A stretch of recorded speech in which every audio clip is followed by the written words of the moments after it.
You're on the state committee. Come on, you ran for Senate. You never mentioned the Human Rights Commission. You never mentioned the Human Rights Commission. Can we not do that here? Can we not do that here, please? You never mentioned them, She likes Geoff. to make a sideshow. You never mentioned them, Geoff. You never mentioned them, Geoff. Yes, I am. Thank you, Geoff.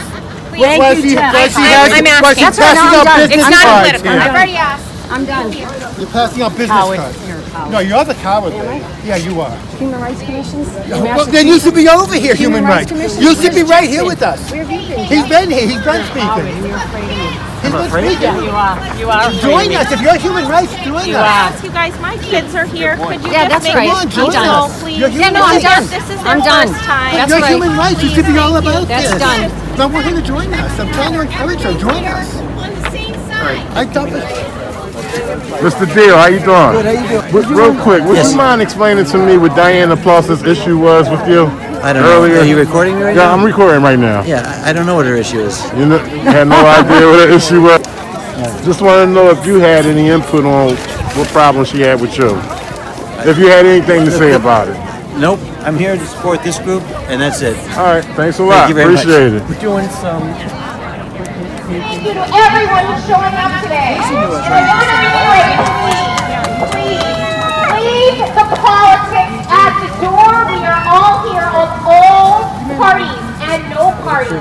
Yeah! Children and people's rights, their beliefs, doesn't matter who they're for. We are going to leave the rest of politics to another day and another time, because we are all here for one thing, and we are all winning. My name is Allison Chapman, and thank you for joining us today to oppose these discriminatory and overreach bills.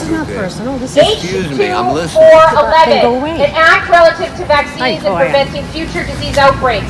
This bill would completely remove the religious exemption, so that children with these religious beliefs would be denied access to an education. So no school, no sports, no college, no daycare. And 1517 and H2271, an act promoting community immunity, which among other things would allow minors to consent to all preventative care for up to 70 plus diseases without their parental consent or knowledge.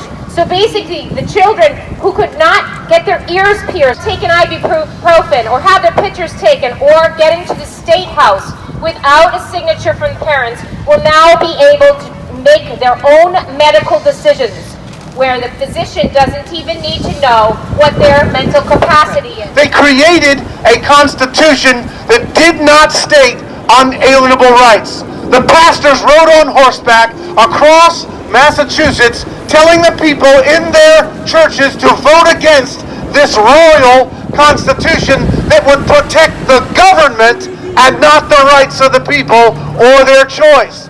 The result, they voted it down by a 7-1 margin. And they had a new committee established to write a new constitution for Massachusetts. Who was on that committee? Sam Adams, John Adams, James Bowdoin. And when they wrote that Constitution, the very first article in that Constitution, right at the cornerstone, established religious liberty. I'm going to read it for you. It's important to recognize this. It has never been changed. In fact, it says all people are born free and equal, have natural, essential, and unalienable rights, among which are reckoned the right of enjoying and defending their lives and their liberties, and acquiring and possessing and protecting property, seeking and obtaining their own safety and happiness. Article 2 continues it, that everyone has a right to worship God in the manner and season agreeable to the dictates of their own conscience. And even Amendment 18, that was given in 1917, reinforces it and says this: in the Commonwealth, no law shall be passed that prohibits the free exercise of religion. This is the foundation of Massachusetts. You see, in 1715, Cotton Mather, who became a scientist, came up with a vaccine. Now, when he came with the vaccine, he was hailed a hero. But when he suggested it be mandatory, all of the clergy opposed him. And not only that, the people opposed him. They said you cannot mandate a person to put something in their body without their consent. Instead of coercive, destructive policies, what could legislators do? First, they could ensure that every school in the Commonwealth has a full-time school nurse, which many underserved schools lack. Nurses to follow up not only on vaccination, but on the total health needs of children at school. We know that our most socioeconomically vulnerable communities have pockets of lower vaccination. School nurses could connect children with needed resources, provide education and support, and monitor children for illness. This could be done with compassion and empathy instead of coercion and cruelty. But one thing is clear, religious and medical exemptions are not driving lower rates of vaccination in certain communities. I call upon all legislators whose job it is to represent us and serve the public good to reject these flawed and draconian bills which undermine fundamental parental rights, refuse to make allowance for religious beliefs, and try to shoehorn individualized medical decisions into a simple checklist. These bills do not protect public health. They will have no meaningful impact on vaccination rates, but they will put at risk individualized medical care, education, and opportunity for a variety of marginalized communities throughout the Commonwealth. Let us urge our representatives to truly represent us and reject these bills. Thank you. Amen! Amen! That's what I want to say. Amen! Absolutely. There's so many misconceptions and mischaracterizations and labels and stuff that they want to make derogatory. They want your choice to look dirty and angry. We are individual people who live completely different lives from each other. We all have stories and they're all ours and beautiful. Doesn't make us wrong or dirty or bad and doesn't put any labels on us. We are all different. We are diverse. Politics aside, the whole problem with what's going on right now is the divisiveness in politics.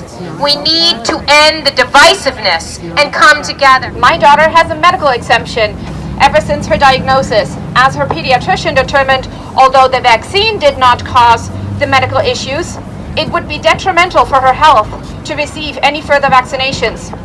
Unfortunately, to this day, most sniffy noses and tummy bugs will trigger a flare-up. If these bills pass, it will take away the option for my child to have a medical exemption, not because she is cured and healthy, but because of a piece of legislation signed by people who don't even know my daughter. That's right. The second big issue with this bill is that it would absolutely endanger my child. Section 6 and 7 in the bill would allow a provider to administer preventative care to my minor child without my consent or knowledge. A provider who has no knowledge about my child's medical history, no knowledge about her medical exemption stating that she must not receive any vaccinations. The provider may act with the best intentions, but it is very likely that it would end up in a disaster for my child. When a likely reaction would happen, I would have no idea what is going on with my child. I would not be able to answer any questions the ER doctor would have for me, which means she would not be able to receive appropriate treatment. This is completely unacceptable. Legislation should protect all children, especially the subpopulation of those who must not have vaccines due to religious or medical exemptions. Please help my family and other families like mine in this state to ensure that our children who already have enough limitations due to medical issues can continue to attend school. These medical decisions need to be made on an individualized basis between parents and their physicians and pediatricians, and cannot be one-size-fits-all approach coming from legislation that does not account for the minority family like mine. Thank you so much for your support. Everyone is here on the same side. Leave the rest of it at the door. All right. Not Geoff Diehl. Join us. I have joined you. I'm not joining Well, him. come on over then. Join us more. Here, hold the sign with us. We'll walk to them. No, I'm going to stand right here Okay. with the college.